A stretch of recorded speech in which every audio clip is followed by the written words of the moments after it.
Baik, kemudian dari Zoom meeting Bramadi Ibrahim atau Ibam, alumni Mutbun juga. Oh, Mutiara Bunda. Masya Allah, Mutiara Bunda. Di Bandung. Ya, alhamdulillah. Mau bertanya ke Kang Aher. Assalamualaikum, Kang. Izin bertanya, kalau susah mendapatkan jodoh, katanya nih, apakah harus minta dijodohkan kepada orang tua atau memilih saudara, misal dari adik atau kakaknya kakek, gitu.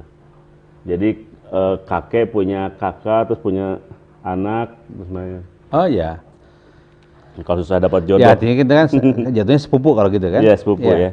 Ya tentu Bapak Ibu sekalian, urusan jodoh ya kadang apa namanya cepat, kadang Allah tangguhkan, kadang ya enggak ada. Itulah kehidupan sosial yang ada ya. Nah, tentu untuk berjodoh bisa dengan beragam cara, bisa meminta bantuan orang tua, itu yang paling aman ya.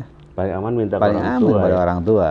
Ya, oleh karena itulah, karena orang tua ketika ketika dilibatkan memilih calon pasangan, itu kan memilihnya pasti dengan kelemah lembutan, dengan pikiran yang tajam, dengan apa namanya, dengan memikirkan masa depan, dengan melihat kesalehan, dengan cara pandang yang lebih tajam, lebih kan luas, gitu. Makanya terutama anak perempuan libatkan bapak dan ibu untuk menilai siapa calon suami.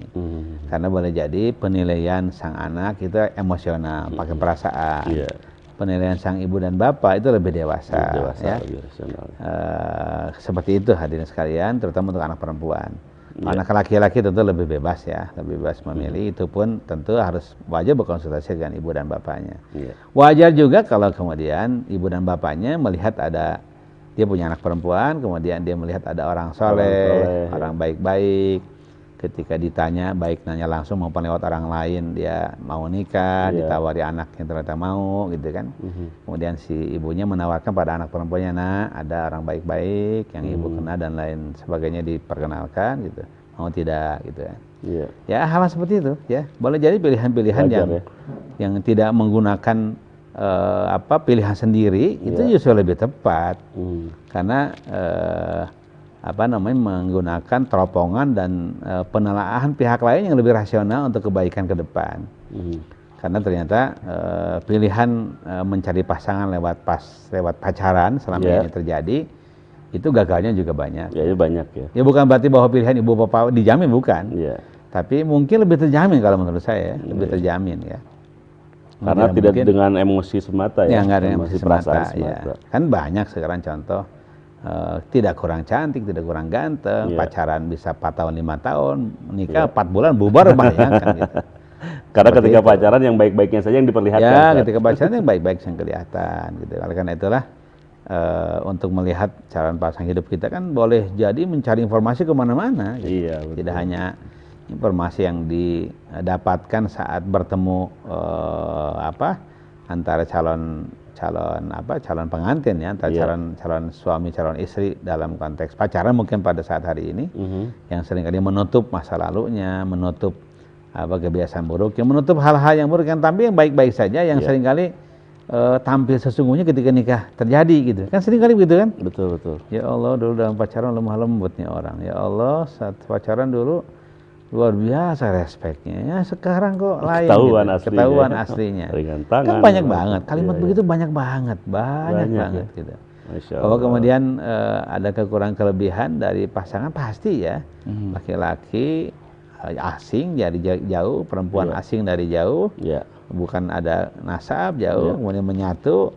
Ya bawa tabiat masing-masing. Latar belakang keluarga berbeda, latar belakang pendidikan berbeda, latar belakang adat istiadat boleh jadi kalau beda suku berbeda. Sehingga ketika menyatu itu ya perlu pengenalan panjang ya. Masa-masa pengenalan tersebutlah kemudian masa-masa di mana seseorang menghadirkan dialog panjang supaya masing-masing kelemahan kelebihan itu diakui sebagai saling melengkapi satu sama lain. Itu yang disebut dengan ta'aruf. Itulah ta'aruf. Dan ta'aruf itu tidak selesai di masa sebelum nikah. Ta'aruf juga perlu dilanjutkan setelah menikah. Masih ta'aruf, belum kenal kok gitu. Betul. Jadi enggak, saya sudah kenal sudah 8 tahun. Iya 8 tahun kan yang baik-baik saja, ngopi-ngopi doang gitu.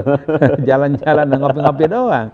Tapi sesungguhnya seperti apa tabiat masing-masing belum ketahuan. Ketahuan itu pasti setelah menikah.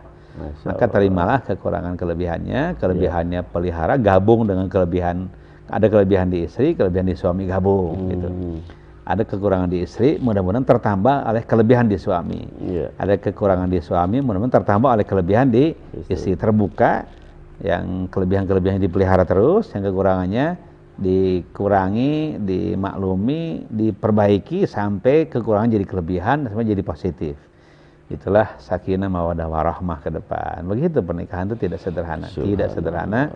Tapi ini adalah fase kehidupan yang harus dialami oleh seorang manusia. Ya, ada yang berhasil, ada yang tidak berhasil.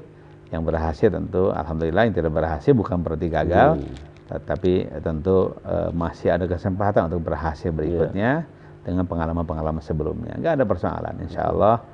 Jangan trauma ya, jangan khawatir banget sehingga tidak kawin-kawin, gitu kan? Nah itu salah sekarang juga. Fenomena Ustaz. Fenomena anak muda.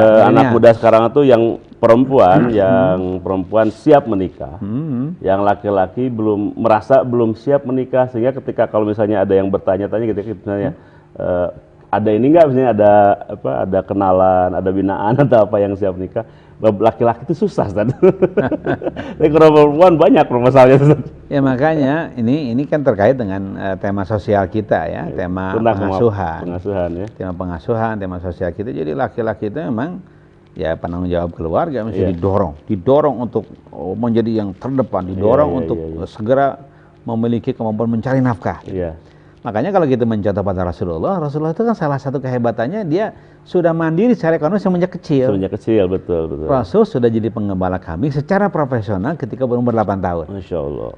Itu mananya apa? Mananya Rasulullah Sallallahu Alaihi Wasallam, Allahumma shalli wa sallim wa barik alaih, ternyata sudah punya kemandiran ekonomi pada saat umur 8 tahun, bayangkan gitu.